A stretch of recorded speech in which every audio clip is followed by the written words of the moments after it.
I've been studying friendships for over 15 years, and I've decided to kind of pull together some of the roadblocks that I just see repeatedly. These are the things that we keep finding as blocks, as barriers, as obstacles on the roads that we're driving to try to find the intimacy, the frientimacy, the connection that we crave. I thought if we could name some of these roadblocks, we might do a better job of actually saying, what can I do to remove that roadblock? What can I do to make my road a little more open, a little more wide, a little more safe, so I can keep driving, keep journeying to the connection that I crave? So number 3, we're getting down to the final ones here. I invite you, I hope you go back and watch all of them because there's something in there for all of us, absolutely. But number 3, the biggest roadblock in this one is not bringing the joy.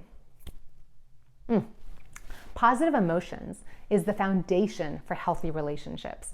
Every single one of us, when we want more connection, when we want more love, when we want more connectedness, it's because we want to feel good. We want pleasant emotions in our lives. And this is one that we so often focus on how everyone else is making me feel, which is fair. I want you aware of that.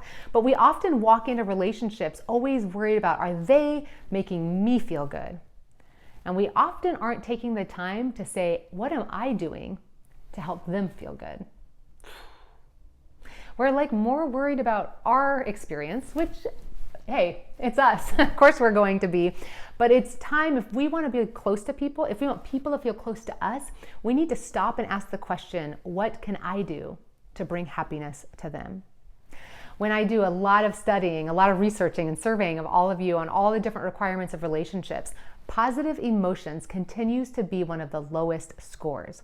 And it affects the other 2 requirements. The 3 requirements of relationship are positivity, consistency, and vulnerability.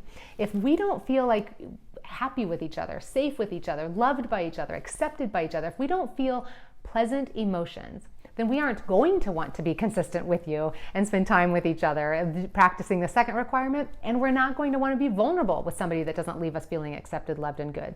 So it's almost impossible to really build a healthy relationship if both of us aren't feeling the love, if we aren't bringing the joy, if we're not feeling the interest. And so my invitation to you for clearing this roadblock is taking responsibility, asking ourselves, what did I do in that phone call yesterday?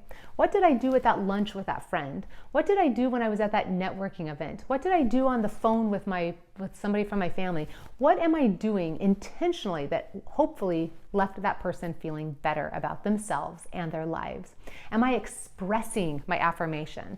Am I saying things that might leave them hopeful? Am I encouraging them? Am I inspiring them? Am I telling them how much I believe in them? Am I pointing out the things I really admire? Am I expressing empathy?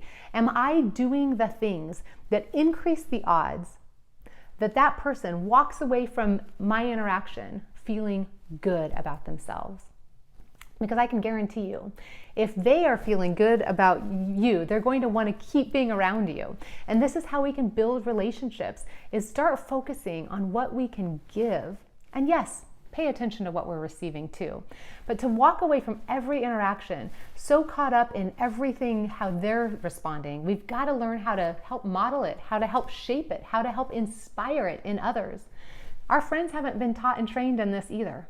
And so most of them are just showing up and complaining and venting and maybe just not expressing themselves. They're not comfortable really telling you how amazing you are. And so we can help be the ones who start modeling this, who start saying, this is okay in this relationship. This is a norm. We can talk about the things we're grateful for in this relationship. We can talk about the things we're proud of. We can do this. And so if we can bring that, then it invites them to show up and do more of that as well.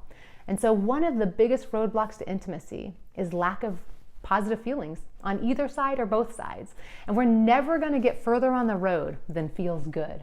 And so one of the things we have to do is take responsibility for bringing pleasant, good, loving, accepting feelings to our interactions.